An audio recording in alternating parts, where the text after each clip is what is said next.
ब्रह्मरूपमादिमध्यशेषसर्वभाषकम् भावषट्कहीनरूपनित्यशतमदयम् ब्रह्मणोऽधिगोचरं च नेति नेति भावितं त्वं नमामि देवदेव রামকৃষ্ণমীশ্বরম।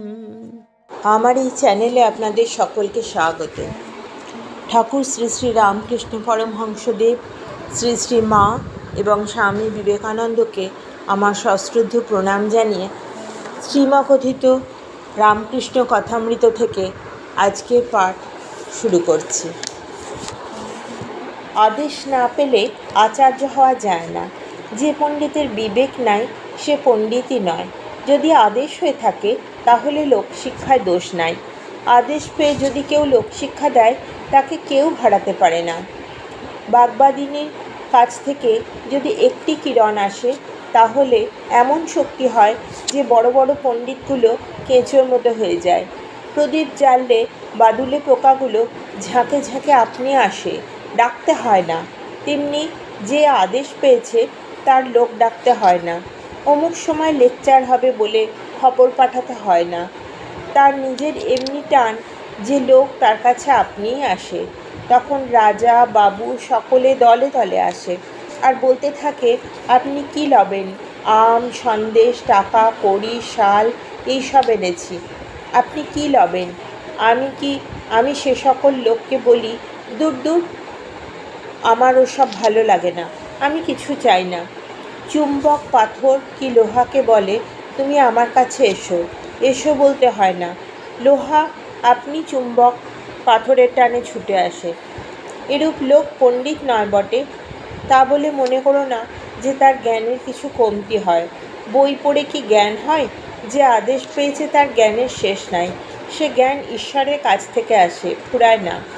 ও দেশে ধান মাপবার সময় একজন মাপে আর একজন রাশ ঠেলে দেয়।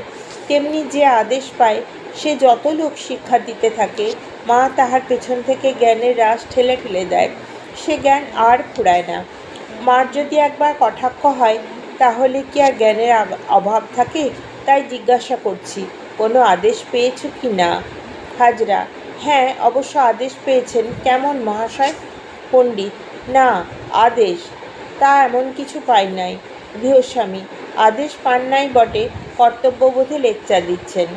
শ্রীরামকৃষ্ণ: যে আদেশ পায় নাই তার লেকচার কি হবে?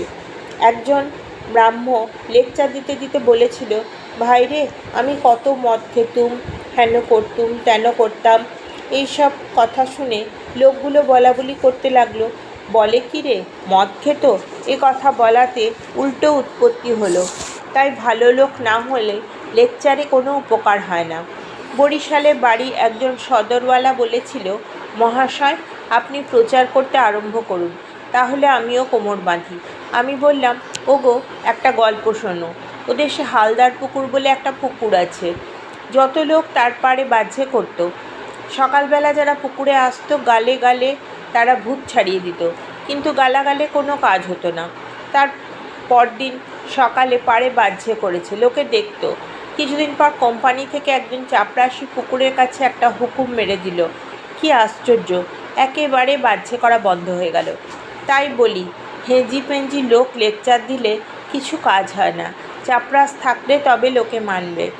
ঈশ্বরের আদেশ না থাকলে লোকশিক্ষা হয় না। যে লোকশিক্ষা দিবে তার খুব শক্তি চাই। কলকাতার অনেক হনুমানপুরী আছে, তাদের সঙ্গে তোমায় লড়তে হবে। এরা তো যারা চারদিকে সভায় বসে আছে পাঠা চৈতন্যদেবের অবতার। তিনি যা করে গেলেন তারই কি রয়েছে বলো দেখি? আর যে আদেশ পায় নাই তার লেকচারে কী উপকার হবে? কীরূপে আদেশ পাওয়া যায়?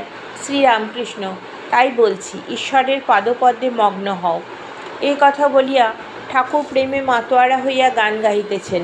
ডুব ডুব ডুব রূপসাগরে আমার মন, তলাতল পাতাল খুঁজলে পাবি রে প্রেম রত্নধন। এ সাগরে ডুবলে মরে না, এ যে অমৃতের সাগর। নরেন্দ্রকে শিক্ষা: ঈশ্বর অমৃতের সাগর। আমি নরেন্দ্রকে বলেছিলাম, ঈশ্বর রসের সমুদ্র, তুই এ সমুদ্রে ডুব দিবি কি না বল। আচ্ছা, মনে কর খুলিতে এক খুলি রস রয়েছে, আর তুই মাছি হয়েছিস। কোথায় বসে রস খাবি বল? নরেন্দ্র বলল, আমি খুলির আড়ায় বসে মুখ বাড়িয়ে খাবো, কেননা বেশি দূরে গেলে ডুবে যাব। আমি তখন বললাম, বাবা, এ সচ্চিদানন্দ সাগর, এতে মরণের ভয় নাই। এ সাগর অমৃতের সাগর। যারা অজ্ঞান তারাই বলে ভক্তি প্রেমের বাড়াবাড়ি করতে নাই। শ্রীরামকৃষ্ণ, দেখো, অমৃত সাগরে যাবার অনন্ত পথ যে কোনো প্রকারে হোক এ সাগরে পড়তে পারলেই হলো। মনে করো অমৃতের একটি কুণ্ড আছে, কোনো রকমে এই অমৃত একটু মুখে পড়লেই অমর হবে। তা তুমি নিজে ঝাঁপ দিয়ে পড়ো, বা সিঁড়িতে আস্তে আস্তে নেমে একটু খাও, বা কেউ তোমায় ধাক্কা মেরে ফেলেই দিক, একই ফল। একটু অমৃত আস্বাদন করলেই অমর হবে। অনন্ত পথ, তার মধ্যে জ্ঞান, কর্ম, ভক্তি, যে পথ দিয়ে যাও আন্তরিক হলে ঈশ্বরকে পাবে। মোটামুটি যোগ 3 প্রকার: জ্ঞানযোগ, কর্মযোগ আর ভক্তিযোগ। জ্ঞানযোগ, জ্ঞানী ব্রহ্মকে জানতে চায়, নেতি নেতি বিচার করে, ব্রহ্ম সত্য, জগৎ মিথ্যা, এই বিচার করে, সৎ সৎ বিচার করে। বিচারের শেষ যেখানে, সেখানে সমাধি হয় আর ব্রহ্মজ্ঞান লাভ হয়। কর্মযোগ, কর্ম দ্বারা ঈশ্বরে মন রাখা। তুমি যা শিখাচ্ছ অনাসক্ত হয়ে প্রাণায়াম, ধ্যান ধারণাদি কর্মযোগ।